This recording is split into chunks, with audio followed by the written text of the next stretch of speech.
by saying, welcome, everyone. Welcome to today's podcast, Breast Cancer Heroes Journey. I know I say this to about all my guests that I'm super excited, but I am super excited because I have interviewed Christine in the past, and she's an amazing woman. She's done so much.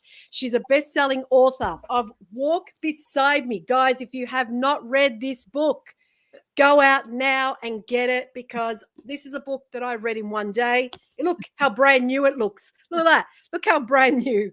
And so she's a motivational speaker, a Fox Radio News, breast cancer expert, and everything else, international and national model. She's just done, New York Fashion Week. Like, you watch this stuff with all these amazing people, and she's just done that and much, much more. So welcome, Christine. Like I said, it's so awesome to have you back. Likewise. It's good to be back, and it's good to see you, and thank you. I'm happy to share all the journeys that I'm on right now. Oh, my God. Let's get started, because the last time I spoke to you, you were just going back to university. So let's start with that. Okay, great. I do love talking about learning. Yes. The reason I went back to university, I'll tell you which one in a minute, was because I had terrible chemo brain after I was completed my chemo. And it was one thing to do puzzles and read some books, and it was hard for me to focus, and it was hard for me to get through that. But I felt like I needed more than that. And so I decided to go back to school to get a master's degree in literature, because I love language, and also to get a degree in creative writing. And so I decided that, because we know as cancer survivors, tomorrow is not promised to anybody. I thought, well, you know what? I'm going to shoot for the moon. And if I hit it, great. And so I applied to Harvard and I got in. They took me. Beautiful. Harvard student. Did you guys hear that? A Harvard student, which is amazing. I know. I literally, before I got on this podcast, I did a quiz. I had a quiz. I mean, for school? Yes, for school. Sounds amazing, though. Who can actually say that, though? Who can actually go, I'm sorry, I just go to Harvard, and, I was just doing a quiz for Harvard University just before I came on your little podcast here. That is amazing. It really is. Thank you. So that's been it's helped my chemo. By the way, it's completely eliminated my chemo brain. Well, how many years are you doing? Like, how many years are you studying?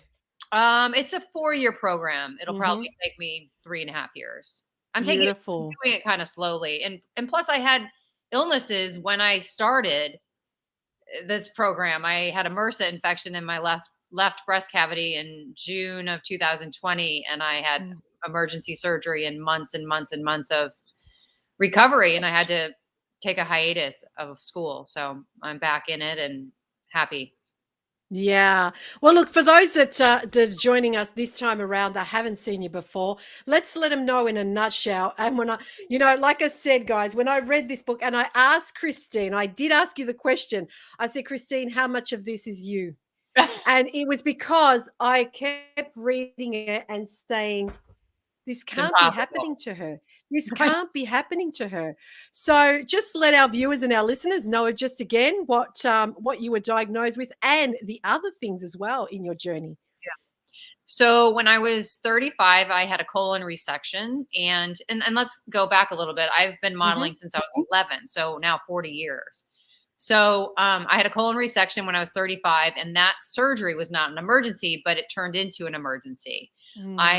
The doctor hit a vein in my pelvic bone, and I almost bled to death on the operating table. Wow. That was the first of 3 major health issues. The next one came when I was 41, and I had a torn ligament in my right wrist, which many months later, I had surgery, and many months later, it was misdiagnosed that I had an infection in my arm, and ultimately my arm was fused. So now I'm handicapped in my right arm and in constant pain. And then 6 weeks after I had my arm fusion, my right arm was in a cast from my fingertips to my shoulder.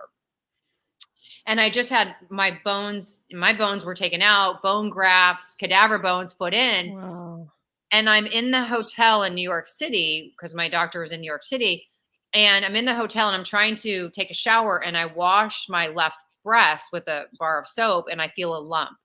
5 days later, I was diagnosed with an aggressive form of breast cancer. So I had been this thriving mother, model, self-proclaimed athlete, and then was a sickly woman constantly fighting for now my arm, first my arm and my colon, and now breast cancer, and facing a lot of chemotherapy. Yeah, and like I said, it's just when you think about this whole thing, you sort of go like, if life hasn't given you one, it's given you another and another and another and another. It's like, God, just go like Yeah. slow down. Let me take a Slow down. breath. But at the same time, I believe, within my heart, I believe that you were capable of all of this. Although it would have taken you to your knees, I Yeah. know that it was something that you were given this. Um, it was for you, not to you, it was for you to be able to do what you do today, Yeah. and to speak about it. And that's what inspires me about you, because anyone else would have probably just waved that white flag and said, I'm calling it a day. Yeah, you know what I mean? You looked at it, you went through it and things like that. Yeah. So that is amazing. Thank So you. we've done all of that, and then you've done the whole, like you said, you had the breast reconstruction and everything like that. And And then oh no, that's a crazy story. This is a crazy yeah. story. There's a couple crazy stories. This is So I never had implants before I had breast cancer. And when I had mastectomies, I had implants put in. And I have to tell you, I really liked them.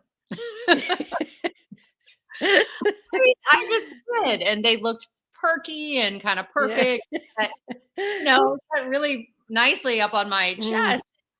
And I got used to yeah. that. Right. I mean, it's not ideal. I liked my breasts, but when they were taken, Mm, I liked the replacement. yeah. And about 4 years into the replacement, I got a call. I'll never forget. I got a call driving my son to school, and my plastic surgeon said, "Oh, by the way, those implants we put in have been recalled by the FDA." Mm. And I thought, "Well, this is a sick joke. There's no way." Really, really they were. Yeah. I had Yeah. so I ended up having those out, and I got an infection in the surgery. Which, by Wow. the way, 20% of all surgeries end in infection. 20%. Mm, That's a lot. geez, I've that is high. And I've had 23 non-elective surgeries. So I've had three major infections out of the 23. So I'm kind of like par for right the course and for the averages. Anyway, so that's how I have to think about it so I don't go crazy. Yeah. Because Yeah. well, and just to be very vulnerable, when we're talking Mm, about major surgeries, when we're talking about body parts being taken, when we're talking about female body parts being taken and chemotherapies and suffering and pain, it's not a joke. You know, correct. Yeah. it's it's emotional trauma that I have to deal with, that all women have to deal with who've been through Mhm. it. And that shouldn't be taken lightly. But you get to a point where you have so much trauma and you have to find light in what you're going through, or all you will feel is despair. Mhm. And Mhm. so when I talk about, how to get through this sort of stuff, I always say to people, you need hope. Whatever the Mm. hope is in that you decide, right? But Yeah. try not to pick hope in things that can be taken away. For example, Yes. before I Mm. went through my illnesses, I was very materialistic. I really coveted things. Well, those things can be taken away. The very bags that I was coveting, I couldn't carry anymore because my right arm is in so much pain. Mm. The Mm. hair, the beautiful blonde hair that I loved, and the modeling and all the things that I love to do in my job and my profession, it got taken away. Yeah. I mean, you can't have hope in things that can be taken away. You can have hope in Mm. anything, but if you have hope in things that can be taken away, then you're building your life on sand and you can quickly sink, right? Yeah. And so when I was rebuilding my life after breast cancer, and I'll go back to the MRSA infection, I I rebuilt it on faith because I knew that I didn't want to build my life on quicksand anymore. So fast Mm. forward to 2020, when I get this infection, when the whole world is locked down for COVID, and people are afraid to go to the emergency room. There's nobody in the hospitals other than COVID patients. Mm. And And I had a MRSA infection, and I had to be in the hospital, and it was horrible, like the pain. Also, it was an emergency surgery, and I was there by myself, and I had no Mm. idea that I was coming out of that hospital with a complete extraction of my chest again. And Wow. when the nurse handed me the papers when I checked into the hospital and said, "Okay, mastectomy left breast." I looked at her, and I had like 104 fever. I couldn't lift my head from the pillow. I was so sick. A MRSA infection can kill you. Mm. And my head is on the pillow, this hospital pillow, and I can hardly like make a sentence. I'm stuttering, and I don't know if I'm making sense to this nurse, but I look down and I see mastectomy left side, and I think I'm like in the twilight zone because I had a mastectomy when I had breast cancer. And Yeah. I say to her, I'm like, "That's impossible. I don't have any breasts." And she said, "Well, just sign it. It's for insurance reasons." The power Wow. of our words is critical. Mm. When I was diagnosed with breast cancer, I had a doctor tell me my percentile chance of survival. I don't think they should be allowed to tell you that unless you ask for Correct. that information. Yeah, that's right. I The, agree. the power of language is critical in care, is critical in healing, is critical relationally, and it's something that needs to be taken more seriously. Yeah. So I have this MRSA infection in my left chest. They excavate it. It's horrible. It's painful, and there's no chance of reconstruction. So I come out of the hospital with drains and a concave chest, and I think to myself, okay, now what? Like really, Mm. like I needed 4 mastectomies. It didn't make sense to me for several months. And so, Mm. but what I have done with the pain in my life, from the colon to the arm to the breast cancer, was try to find a way to make sense of it and to use it to help other people. Mm. Basically, to say other people, don't do it this way. I did it wrong. And so I finally, after months of feeling sorry for myself because I had this MRSA infection and my chest was excavated, and people didn't care. They were worried about COVID. They didn't care that I was in the hospital alone. And Mm. and it was a really dark time for me. And so I finally went into my closet several months later when I could put clothes, something other than a very soft t-shirt on my chest because I had hundreds of stitches. Mm. And Mm. it was so painful. And when I finally went into my closet, I thought to myself, I have to make something for people because I live in Miami and we're in bathing suits all the time. And Mm. I said, if I can't find a bathing suit to wear, because if you have a padded swimsuit top or one piece, when you go into the water and you come out, the padding is inverted. Mm. That doesn't really work if you have a concave chest. Correct. And so I was like going through my clothes and trying to figure out what to give away and what to throw away because I couldn't wear half of the things that I had in my closet. I decided that I was going to go in my medicine cabinet, and I went and took out an ace bandage. And I took the ace bandage and I started playing with it around my chest. And I was like, I can figure this out. I can find a way to make a one piece or a two piece for women who have a concave chest. Mm. And so I got up the courage and called a bathing suit company in Miami. And I said, I have a prototype. I have a product that I want to talk to you about because I'm not in manufacturing. I wouldn't know how to make a bathing suit other than Mm. I had a design. Mhm. So I went to MJ Designs and Michaels and I bought all these ribbons and patterns of cloth and I designed something. And I took it to them and they said, "We love this. The demographic is there. People need this and Mm. we're behind you and we'll make this with you. We'll produce it for you." And so I've been in collaboration with them for about a year and a half and we're making these suits Perfect. for people.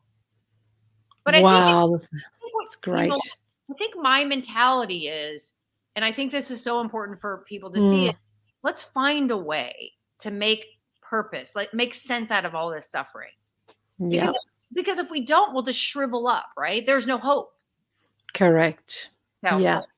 And I agree. And it's just so great. Like you said, you took what you had and you're like, well, let's make something out of it. You didn't just keep it for yourself because you could have just kept that for yourself. You could have just said, you know what? I'm happy to wear, these sort of scarves or things around me now. I don't have to worry about anyone else. But it's like you stepped out you stepped out of yourself yeah, and you stepped into other women who are going through this and thought, well, I'm not the only, and it, like we say, and I don't mean this in a bad way, but you're not special in the sense, Right. there's so many women who have had to have the double mastectomy. Right. In your case, you had a fall, Right. so, and you know what I mean? But it's great Yeah. how you then went into the industry and said, hey, like you said, you're in Miami, it's Yeah. sun and surf, which is awesome. Why not create a bathing line or even clothing for women Yeah. who are going through this, which is amazing. So then that brings me on to our sort of other area. So how do you get from Florida to the New York Fashion Week, which is, like I said, I saw pictures of you practicing on the runway, like you said, while everyone's having lunch, I'm practicing. And I thought, there it is. I was. It literally Which is was. great. So tell us about that. How did you get involved with that? Because you said 4 designers. So Yeah. yeah, let us know. So I modeled for 4 brands in New York Fashion Week, and I've been modeling for 40 years. I was never a Mhm. runway model. I was a print model. And so I have a manager. I work for a modeling agency, and I said to them, "Wouldn't it be amazing to walk the runway with a concave chest and really show the concave chest?" I don't mean like pat it up Yeah, or yeah. not really Mhm. show it. I'm not looking for me to Mhm. walk in New York Fashion Week. I'm looking to represent. And so my manager and my modeling agency pitched it to some brands, and they were like, "We're all in." And 2 weeks before I was to model in New York Fashion Week, an article came out. I don't know if you saw that. It's called No, no. it's called Fashion Week Online. It's a magazine, Mhm. and it basically has all the important information about New York Fashion Week, Milan Fashion Week, Paris Fashion Week, any of the major fashion weeks. And I woke up literally one morning, and my manager sent me an email, and she said, "Look who's on the cover of Fashion Week magazine." And I was like, I just had no idea. It was me. And Oh, I just got goosebumps. Wow. Oh, and the title wow. of the article said New York Fashion Week model Christine Handy, the one to watch. How crazy is that? Yeah. Wow. So when I went up to walk in New York Fashion Week, That makes me teary. a lot of people were Yeah. watching, you know? It was a lot of Yeah. No pressure. I mean, no pressure. And so I was literally, I don't know if you saw in my videos, but I was walking around my house. I was going to the grocery store in high heels for 30 days prior to New York Fashion Week. Because I haven't worn heels in a long time. I mean, Yeah, especially with COVID, I didn't correct. go out much. Mm. And so all of a sudden I needed to not only walk in heels, but also walk the runway, which is slippery in heels. And so I just practiced, practiced, Yeah, practiced. And yeah. literally when I got to New York, we had a call time of 1 o'clock in the afternoon for one of the shows, and it was at 7 o'clock that night. So we had 6 hours to practice and to hair and makeup and to do run throughs as a group and to talk to the Mhm. designer and get fittings and stuff. And when everybody took a break, I just went up and down that runway over and over again because I was like, I have to show up for me, right? First and Yeah, of course, yeah. I have Mhm, to make myself proud. And then when I make mhm. myself proud, I'm representing other people, I want them to be proud. And Yeah. and so I think I did a great job. And then I did 3 other shows after that, and it was amazing. It was a great experience, and Mhm. hopefully the people that need to see that, who need to be inspired by that, are seeing it. Yeah, so talk about, like, with the designers themselves. So here you are, you're like, "Okay, this is what I wanna represent." And again, it's not that you weren't bragging about it. You were saying, "This is real people. This is what Yeah. happens sometimes with women, and I wanna represent it where women look at you and say, well, if Christine can pull it off, so can I." You know Absolutely. what I mean? So Yeah. it was representing more than just the clothing, but Oh, of yeah. course. But how did you work? How did you collaborate with the designers? Did you have to go through some things? Did you get to put in some inputs of your own to say, "Hey, that doesn't. It's Yeah, not." I did, Yeah. actually. In fact, I went to New York Fashion Week in September for fall, Hmm. and a lot of my friends were there, and they would go to these lovely lunches, and they'd have a glass of wine and have a nice meal, and I was on and they'd take black cars and Uber and all around Hmm. town and go to parties and things like that. I was on the subway every day, running from show to show to show to meet designers to say, this is a project I want to do. This is what I'm trying to accomplish. And some Mm, of them would listen to me. And the ones that did, they used me for their shows, but it wasn't because I was having a good time with my friends. I was there to work. correct. I was on a mission Mm, and I mm, accomplished it. But don't get me wrong, it's a sacrifice. And I'm not talking about like a sacrifice absolutely. of lunches. I'm talking about I came home, I was exhausted, I was depleted. Mm, mm, And it takes a lot of courage to walk into a show that you're not invited to and to walk up to the diner and corner him and be like, this is who I am. This is the situation I'm in. We can collaborate. We can help all these other people, but hear me out. And some mm. people totally ignored me and some people made me feel bad. And other people were like, here, let's go sit down and have a cup of coffee. And so, but you have to put yourself out there and it takes a lot of courage and it's hard, but that's the only way I know how to get things done is just to do it myself, go after it and find a way to do it. Yeah, see, that's what I mean. It's just you're speaking the truth, and that's what I love about you because it's true. You are going to get the people I haven't got time for you Yeah. to it's not something I'm looking at, but you've got to keep persuading it. You got to keep going forward if it's something you strongly believe in, and that's what I can see in you. You strongly have a purpose in this, so therefore, I'm like you said, I'm going to do the homework. I'm not going to expect them to come to me because it Yes, ain't going to happen exactly, in day and age. A lot of people think, oh, I'll just sit back in my house and I'm going to have someone ring at the doorbell. It exactly. doesn't work like that. So, and especially because like I said, you're representing a lot of women. I don't even know how many women across the world have Yeah, had double mastectomies and have chosen not to have reconstruction. So this is this is yeah, something that's real, guys. It's not just the latest fashion craze. no, You're not looking at pastel colors or right, neon colors. You're looking at something. It's a lifestyle, and why not make a woman feel like a woman, yeah. even when the breast that she's had almost killed her, so to speak. So Well, I applaud you. and going back to your question, I don't think I fully answered it. I did collaborate with some of the Mhm. brands where one of the brands made a specific dress, designed a specific dress for me. And if you go back to my Instagram, you'll see that you can really see, well, you can see that it's concave, but Mhm. especially from the side, you can really see it. And she said to me, I went up for a fitting about 3 weeks before New York Fashion Week, and she said, "Are you comfortable with this?" And I said, "You know what, I am." Because I've never just like gone out there and showed my chest to anybody, but it was showing it more than I would have normally. And I just said, Mm. you know what, this is the right thing to do because I have a social media following. I get the messages from women who say, "I'm ashamed of what this looks like.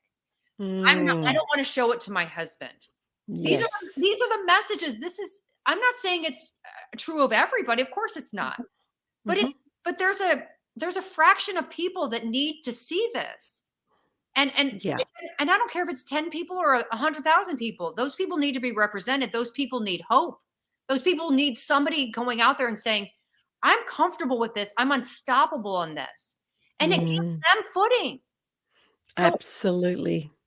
why not? And and like I said before, you could have taken this and thought, "Hey, I know so many people. I'm just going to get them to reshuffle a design of a dress and go to someone who's going to cut it out, change it up for me so I can wear it for myself." But instead, like you said, you listen to what people are saying. You said, you took the time to say, "What are people saying? What Yeah. are people saying about this?" And I believe you because so many people I've interviewed have said the exact same thing. I'm ashamed of myself. Even those who have had the Yeah. reconstruction, some of them don't go, "Oh, look at my breast now." Some of them go, "What are these aliens in Yeah. me?" Well, And it's a fair. matter of getting used to it. Yeah. So I honestly I applaud you, and I think that is so brave. It is so brave, and you are brave. So it's not that I have to tell you because you know it yourself. So that's what I mean by that. So I really appreciate you sharing that. The other thing I want to talk to you about is you mentioned that you were on a documentary of survival. So tell us a bit about that. So what's a documentary? Where can people view it, or when will it be viewable? So there was a camera crew that was from PBS that were following some of the people that were in New York Fashion Week. Some of the people. Mhm. I was one of them, and it's coming out in October. I think Mhm. it's October. It's for not for breast cancer. It had nothing to do with breast cancer. It was for Mental Health Awareness Month. Mm. Mhm. And it was called, I think it's called survivorship, and how you get, who is, who give us examples of surviving, right? And so I guess I'm a very good example of surviving. And so they asked me questions about, why I was doing it, and who I was trying to inspire, and what inspired me to do it. And so although, that's a very cool thing to be on a documentary and very cool to be on PBS, it just was a little bit of a sprinkle on the cupcake. You know, Mm. the the icing, and Yeah. the whole point in being there is so masterfully beautiful, right? I could showcase that being concave, having breast cancer doesn't stop your life. It doesn't have to stop your life. You can be unstoppable. I've accomplished more since I was diagnosed with breast cancer than I did before. And it's because of my reaction. It's because of my mentality, right? My Mm. focus. I'm not going to focus on the trauma. I'm going to focus on what I can do with the trauma. Yeah. And so that to me it's a sweet and nice gesture that they did. But like when I was on that runway, when I was walking and showing and showcasing this, I was like, this is really cool. I mean, God is so great. Like Yeah. he's in the midst of this. He's at the head of this. He goes before me. He goes, he's right next to me. And I'm like, man, this is so beautiful. I just was so proud to be able to do what I did, Mm. and to feel good about it, and feel confident, and to not trip on the runway. You went on a YouTube later on in life, which is great. All the errors that have happened. Yeah. But there are things that happen during New York Fashion Week that like we don't talk about, and I'll share Yeah, one yeah. story. But Yeah. I mean, I get to my first New York Fashion Week show, and one of the other models, who's like 18 or 19, listen, I did it. I started when I was very young. She says to me, "Are you one of the makeup artists?" And I'm like, "I'm actually one of the models." And she was like, kind of looked at me funny, and I thought, okay, this could trip people up. Like somebody could get their pride and their ego injured or whatever. And I was like, it just went off of me because I'm not caught up in that, right? Like my Mm. self-esteem is solid. Like I knew what purpose I was there for. I knew what I needed to do. And so that stuff doesn't trip me up. But I think Mm. it trips a lot of the world up because a lot of us care so much about what the world thinks of us and perception. And I Yes. just was like, you know what? It's just no big deal. Mm. So we can't take hits like in society and allow that to, you know, pigeonhole us, right? Yeah, or ruffle our feathers all the time. That's like, Yeah. who cares what they think? Who cares what that Yeah. girl thought? If people didn't think that I should be walking the runway because I'm 51 and a concave chest, man, that's their problem, not mine. Exactly. Don't care. Exactly. Yeah, and I say the same because the thing is, it's like it's a breath of fresh air. I think that we've gone through in a way, like you said. Don't look at the traumas, look at the other side, and it's a breath of fresh air because we're both authentic to ourselves. Like you said, we're so solid within that. Right. Do we care what people think around us? Absolutely. I always say, if that's my worst problem, can we swap? Because seriously, you know what I mean? It doesn't worry me. I do and say what I want because I'm thinking this is my life. Yeah. Like you said, we've been created, whether you believe in God, Jesus, Great Spirit, we're being created to be put on this earth and to be our authentic selves. Yes. You know what I mean? If Yeah. Yeah. Yeah, I'm not trying to be the next Christine. I'm not trying to do that. You know what I mean? I am so inspired, but I can never go, well, I could say, well, Christine's done it. I can try that, but I will never be Christine because God's created one Christine purposely.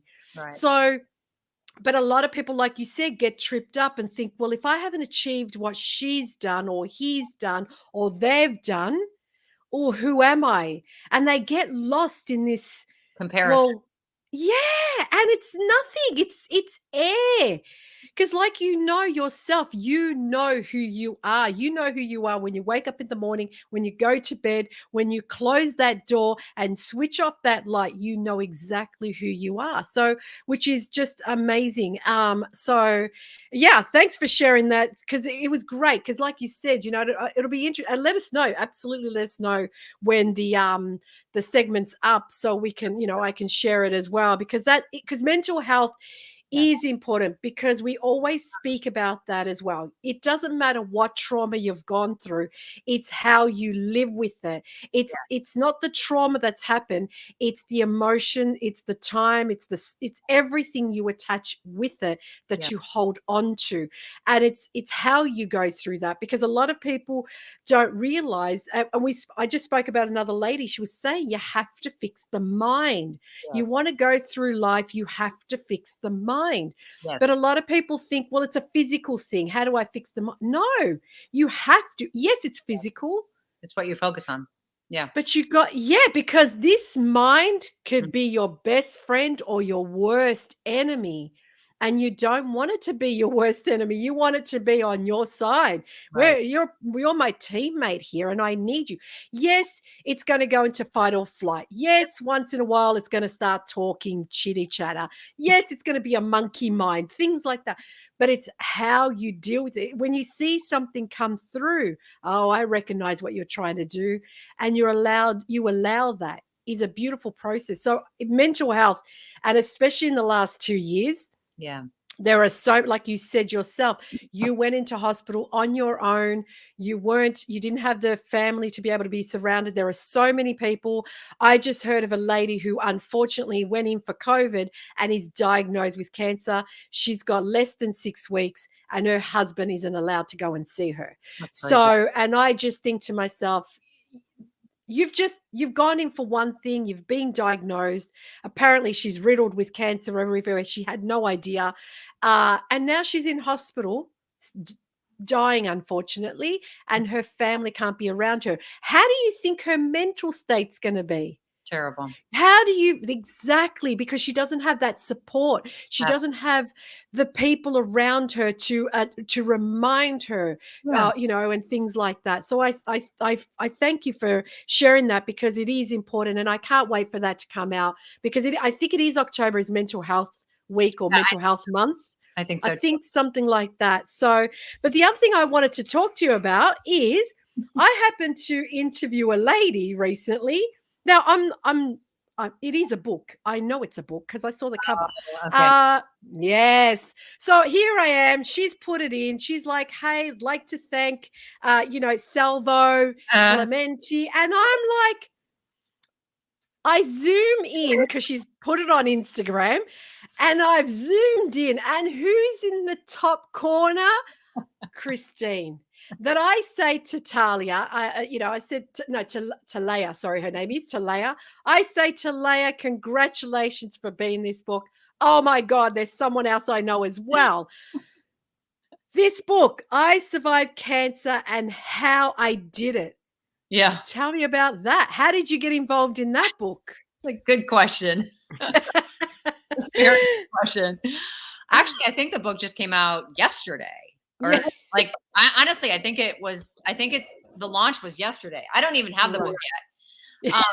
I think they sent it to me, but I don't have it yet. So the author kind of I mean, I guess there's 35 authors, us. Mm-hmm. And but the editor, the one who put it together, Savio, he I think he interviewed over 300 people who had cancer and survived.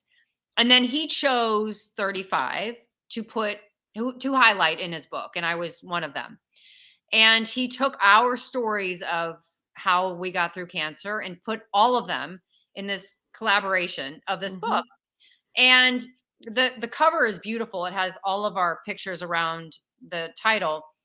I haven't physically seen the book, Mm-hmm. Mm-hmm. but I know that, each one of us is in there in our stories. What a genius idea, by the way. I Absolutely. I have a book. I have a book about Mm. my life. I wrote a book. It's being made into a film. Mm-hmm. But like to have for people who are going through cancer, to have this as a resource. I'm not talking about my book. I'm talking about this book. Mm, Have all these stories of survival and how they got through it. What an incredible resource. absolutely. What a great idea. And a Mhm. collaboration, right? Bring all these stories together so that people can go, okay, well, this doesn't speak to me, but this does. Correct. Maybe isn't the same cancer, but this one is. Like, it's amazing. Yeah. Yeah, I'm excited about it. For other And people. well, that's exactly how I looked at it. Because as I said, it was just literally, I had to actually go back to the Instagram and look her up because it was literally 10 minutes before I came on here that I saw it. And I thought, oh my goodness, so I quickly wrote it down here, book I survived cancer. So funny. Because I just thought, and that's exactly how I looked at it. I mean, like yourself, I just saw the cover and things, but I thought exactly that because not even two women who have gone through breast cancer, who have gone through chemo, who have had a double mastectomy, who have gone through whatever it is, have gone through the same. Nothing. No. So, you know what I mean? So the thing is, like I've picked up books where some women are so into telling you how bad it is, You're right. and I think, okay, you want to share that side, great, because you don't want to sugarcoat it. Right. But you don't want to scare the heebie-jeebies out of people either. You know what I mean? It's like, it's like I've never given birth. I've never had a child, but some women used to say it's like pushing a watermelon out of your nose, and you go, what? You know what I mean? So it's like, yeah, I know that there's pain involved, but Right. yes, you've got to see the other side. So I think, like you just said, this collaboration is perfect because Talayla didn't have breast cancer. She had Right. another type of cancer and obviously she's in the book as well. Right. But you know what I mean? But and Yeah. the reason I interviewed her because it's not just about you got to have breast cancer, even though my show is called Breast Cancer Hero's Right. Journey. It's because what I went through, but Yes. it's all the different ways that you can heal yourself. Yes.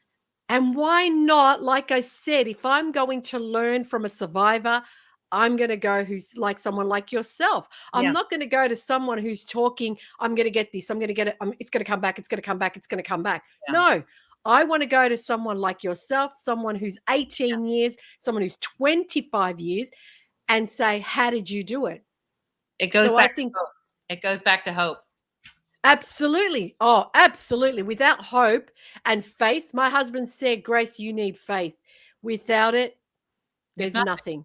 yeah. So, and I remember that, and it's so funny actually with that story because he kept saying you need faith, and I'm like, what is faith? Because you know what I mean? Because it was just a Different. moment, Mm-hmm. yeah, but it was just a moment where I'm like, what are you telling me to say? What are you telling me to believe in? What do you mean? Until the penny dropped. And Yes. like, and for everyone, it was different. But I Of remember, these are words that of encouragement, of course, to people, but you've got to really feel it in your core to course. really understand it. And I really love that about this, and like going back to your book as well, like, and I mentioned that before, even the front page of your book reminded me of the footprints in the Yeah. sand, and you said, well, that's yeah, and I've got that right here. Because why? Because it's that's faith That and is, that's hope. yeah. That there is faith and hope. Because seriously, all you needed was another set of footprints here, and then it would have been that. But you get what I'm saying? I This is do. what it represents, because there is someone greater than us. Yes. Like I said, whether you're religious or spiritual, you believe in something greater than us, and you think, and like you said, that moment, here you are on a runway, and you have the grace of God. You Yeah. have and I'm going to send you actually a song. You probably heard it, called The Blessing. And it I love that says, song.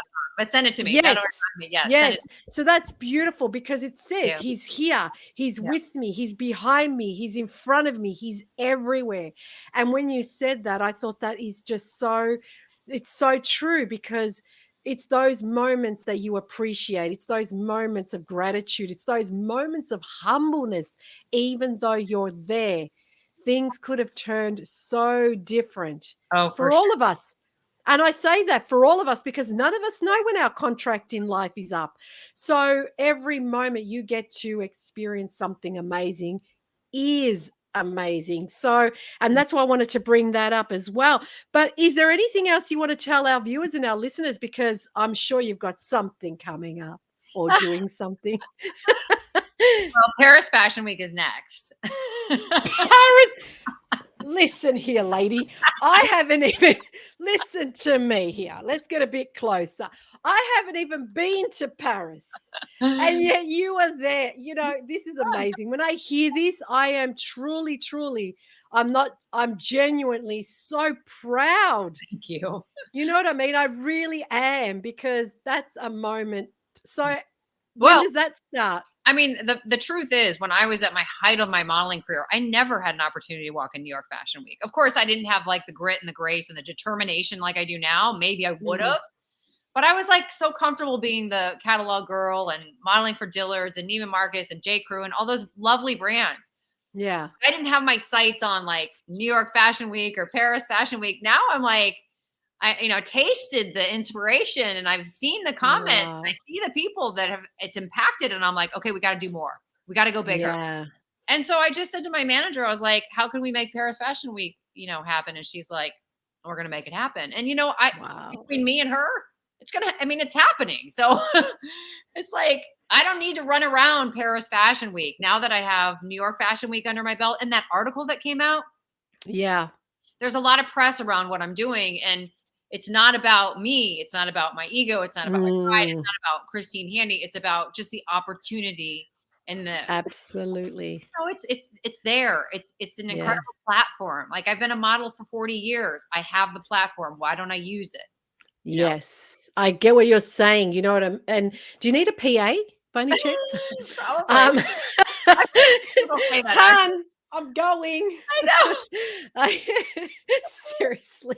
But that's exactly right. If you have a platform, why not use it? And this is what I mean, because you're sharing your story, and it's inspiring so many people. But if you do get to Milan Fashion Week, I'm seriously coming. I know. How? I don't know yet, but I'm gonna be there. It's not the how, it's Yeah. yeah, it's Yeah. finding the what, the no, it's something like that anyway, but I'll find a way. I'll Thank you. find a way. Well, But it's not again, it's not because you're there on the catwalk, it's because you're representing, yeah, of course. you And know? yeah, it's a privilege to be there. It's a privilege to represent. Absolutely. Yeah, it's a But privilege. it's what you're doing is you are sharing your story, but you're also educating people. I just You're don't educating people. I don't want people to feel alone in their pain. You know, Yes. and I want them to see somebody thriving after that kind Mm, to yeah. say you can do this too.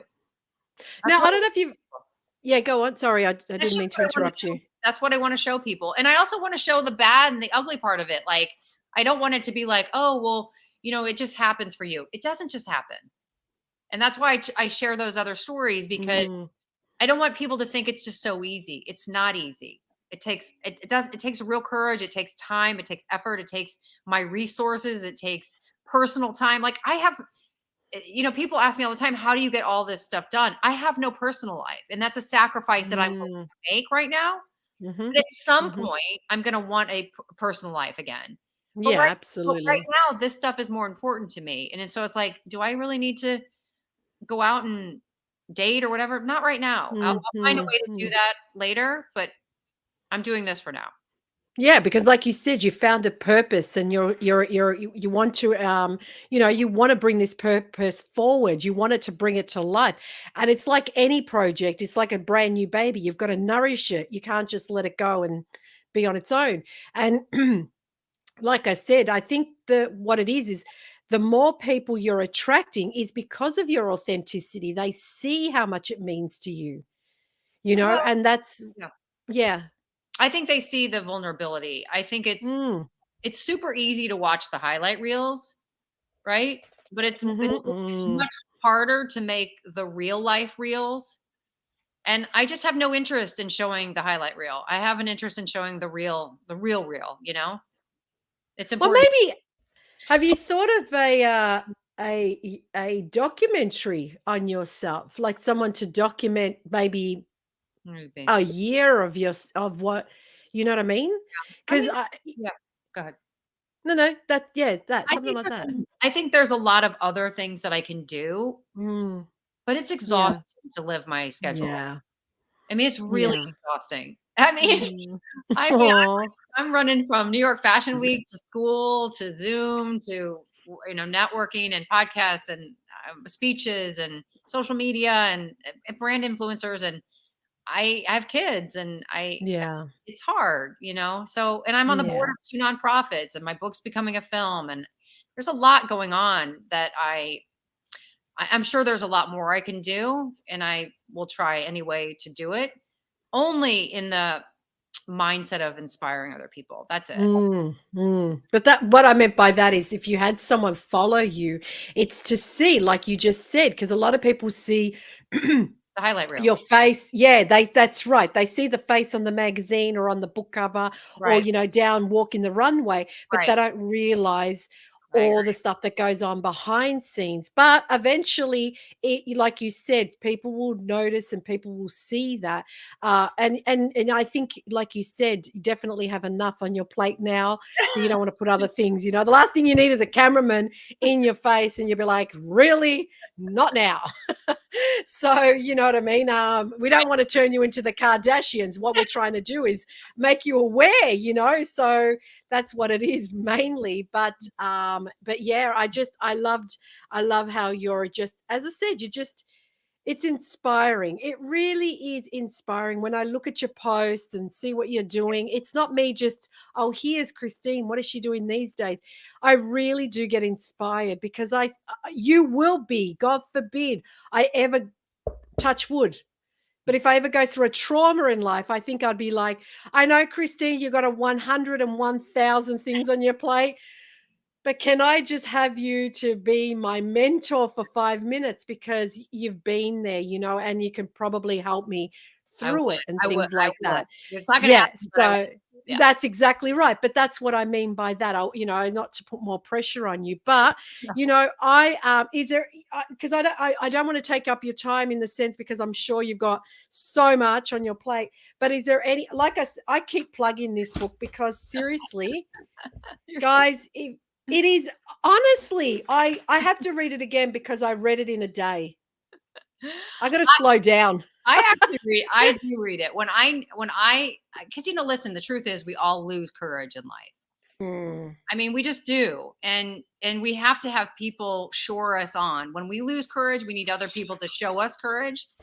And sometimes yeah. when I lose courage, I had like a couple bad days in the last month that I started to reread my book because I was like, I need to show up like that again, and Yeah. so it inspires me, to be honest with you. And sometimes that's what's so important about writing down, journaling, and things like that. So we can use it as a resource for ourselves later on and say, if I could do that, then I can do this. Yeah, exactly. And that was like yesterday. Because one of the processes I did through my journeys, I did Ayurveda, Oh, nice. and I was speaking to the lady about it. And I said to her, not because, I'm talking to you, I have a piece of paper from my 2018 journal. And it was the right at the bottom, like it was like, I am willing to let go and things like that I wrote through there. But Yeah. it was right at the bottom. I am at peace with the process of my life. Beautiful. That was when I was diagnosed with cancer. I am at peace with it. Wow. Wow. I'm at peace with the process of my life. And the last writing is, I am safe. I love that. So, exactly like you said, I have these here to remind me. Yes. Sometimes I feel like you said, it's normal to feel, so I have it there to remind me. But it wasn't until I read it that I realized I wrote those last two lines. Exactly. I'm at peace with the process. When I you love can become at peace with that, it's just so much easier to go through what you're going through. But it doesn't matter what you're going through. If Yeah. you're at peace, if you make peace with it, it's a Yes. lot easier to go through. Because Yeah. if you keep fighting it, And the other yeah, thing that you did, which you may not have known what you didn't meditate on the outcome. If you no, have peace with something, you're not meditating on the outcome because the outcome is unknown. correct. And so Correct. I think, and I talk about that all the time when I'm speaking because people don't understand that. If Mm. you meditate on the outcome, like, oh, am I going to get through it? Am I going to survive? Instead, meditate on every day. Can I show courage? Can I show up for myself? Can I cheer myself on? Can I Yeah. lead in this terrible situation? Then you're going to inspire yourself first and foremost. And then the outcome is secondary, and that fear starts to unravel, right? Because Correct. the fear is crippling. And if you Mhm, focus mhm. on the outcome, that's fear. Yeah. Yes, and exactly that, because I did go through that fear for a while until I I got did rid of it too. as well, Yeah, I did too. and it was debilitating. It was killing me. I kept thinking to myself, the fear is going to kill me before cancer does. Exactly. So, you know what I mean? So I had to get rid of that mindset. I had to, and we go back to the mental health of our minds. We have to make them strong. We have to make them empowering. And it doesn't mean, like you say, you go around chanting, I am great, I am great, I am great. It's feeling it. You know what I mean? You could say a word, but if you don't feel it, it doesn't matter. Yes. But it's just really being at peace with yourself, and going in, tapping in, and knowing what's good for you. So Yes. I really appreciated having you. I could talk to you forever, but I don't want to keep you any longer than I have to. So thank you again, Christine. It's been a pleasure having you again. Guys, the book Walk Walk Walk beside with Me.